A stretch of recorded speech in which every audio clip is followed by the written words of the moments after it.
What's up, guys? My name is the Psychedelic Kid, and with a new season of League upon us, I thought it would be a good idea to go over what I learned climbing all the way from bronze to diamond and how you can do it too. Let's jump right in.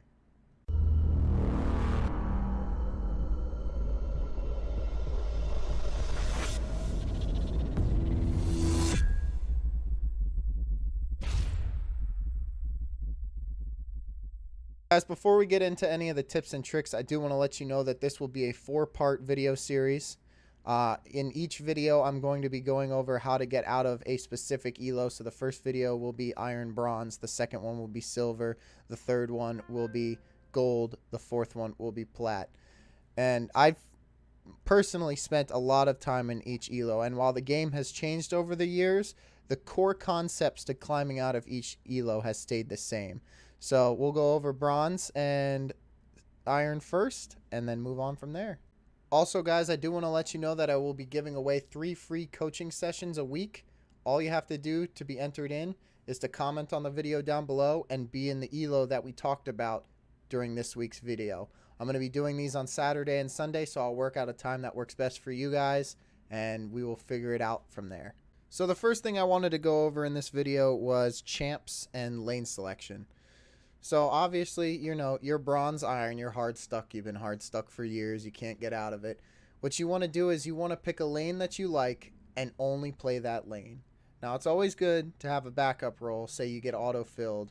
It's always good to have knowledge about other lanes, so don't be afraid to play other lanes. But if you really want to climb, you want to focus in on one lane, and same for champions. You want to pick 2, 3, maybe 4 champions that you're really good at and use those as your mains. You know, have somebody you can counter with, have somebody who can carry a game, have somebody who can support another role. And a lot of this, you know, really isn't going to matter in bronze and iron, because your ultimate goal is to carry the game. Every game, it doesn't matter, because your teammates are always going to be garbage. Every game, just expect you to have garbage teammates, and you have to carry, even as support. I know it sucks.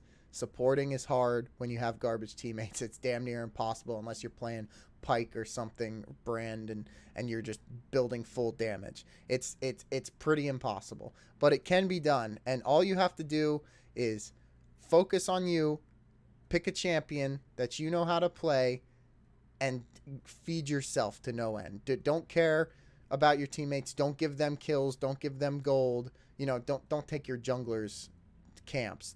Then you're just going to piss them off, and that's a whole nother thing. You don't want to do that. What you want to do is pick a champion, pick a couple of champions, start practicing on them only, and take all the gold for yourself and start carrying games. So the next thing I wanted to talk about, and this is probably the most important thing you can do to helping yourself climb out of iron and bronze, is farming. And the reason I say that is because every 12 to 15 CS, that's about 2 waves, is worth the same as 1 kill. Now, I know you want to get high kill games. You want to look like you're carrying, you know, go 15-3 and have 2 quadras and a penta. But it doesn't really mean much if you lose the game. And the best way you can get ahead is by farming and denying the enemy farm. And so I see a lot of players in bronze and iron, they'll get a kill and they'll think, oh, I have gold, I'm going to back right now so I can spend. And yes, you do want to go back and spend, but you want to look at the state of your lane first before you back. How many minions are coming in? What way is the wave pushing? Is it pushing back to you? Is it staying right in the middle of the lane? You want to look at these things and see if you can get more out of it and deny your enemy CS at the same time before you back. So say you're Aatrox, you just got a kill, right? You just killed the enemy top laner, jungler's nowhere near. You want to make sure you're looking at the wave, seeing where it's at, and seeing how much you can get out of it, and if you can push it to his turret to deny him that CS, and then back. That way you have more gold, you can get better items, and you can fight him better in lane. If you're in a matchup where you're losing, or say you had a bad start to the game and you're behind and you can't fight your laner, let the farm bounce back or do what you can to farm safely without fighting him. You know, try and trade him a little bit. But if you're ultimately losing that, let the farm push to your turret and just last hit under turret and try and freeze the wave before your turret if you can. But you want to make sure you're getting that CS, getting that extra goal, because that's ultimately what's going to help you carry games. I mean, if you go look at the pro matches, they average 100 CS every 10 minutes, and that is amazing. Now, I don't even do that, and I'm in Diamond. It's different for junglers, but still, a lot of players don't do that. But if you can just CS as much as possible during the laning phase, that's just going to ultimately help you when you get into later team fights. And guys, that's going to bring me into my next topic, which is items. Now, what most people do, and even in the higher elos, they'll look at op.gg or some website that'll tell them what to build, and they'll use the same build every single game because, hey, it's a good build. Why not? But what you really want to do is you want to look at what else you can buy to help your team win. If, say, you have a full AD team, right, and the other team, especially if they have tanks, are going to be building armor. So you want to make sure you build, say, Eclipse or something you can shred through armor with. You want to build, if they have healers, say they have a Soraka, or you're fighting an Aatrox top, or they have a lot of healing champions. You want to make sure you get Grievous Wounds in your build. That way you're denying them healing. Say you're mid lane and you are Syndra. Say you're playing Syndra, not very mobile champ, right? You're the one that's going to carry the game. So you don't want to get caught in CC. You want to make sure you're living and staying back. But, hey, a lot of the CC, sometimes hard to dodge. You want to make sure that you build Banshee's Veil. So that way you can block some of the CC and escape and do more damage. You want to change up the builds by how the game's going and how the games look. You always want to start with your mythic item. That's usually going to stay the same no matter what. You don't want to change that up too much. But you want to make sure you're changing your builds, and this is for every elo, not just bronze and iron. You want to make sure you're looking at your builds and seeing how you can adapt them to be the best builds for the current game you're in. Say they have 3 AP on their team and 2 AD, but the 2 AD are massively fed and you're playing a tank. You want to make sure you're building armor first. That way you can negate some of the AD damage coming in first, and then build magic resist later. So you just kind of want to, it's always going to be different. You don't want to just go with one build and keep the same build every game you play. You want to look at your items. You want to look at what you can build and see how it's going to best help you win the game. So guys, the last thing I wanted to talk about, and this is what's going to change most in every elo, is your macro. So how you play after the laning phase. How you play as a team. So say you're mid, you took the tower, and you can't really push further because the jungler keeps coming every time you try and get to the next tower. Go to another wave. Go to top lane and help him push. Try and get the kill, and then push that turret so you get more gold and more objectives and more map control. Then go bot. Do the same thing. Now say you are ahead, like you're doing very well, but your teammates are doing terrible. They're all negative. They can't do anything. Try and see if you can take a team fight. Wait for them. See if they're going to group up. If they do group up, take a team fight with them. Use them as body blockers. Let them soak up all the damage in CC, and then you come in and kill everyone. And if you're winning that way, just keep doing that. If it's not broke, don't fix it, right? Just keep team fighting, because it doesn't matter if they're all dying as long as you're winning and you're getting kills and you're able to push objectives after.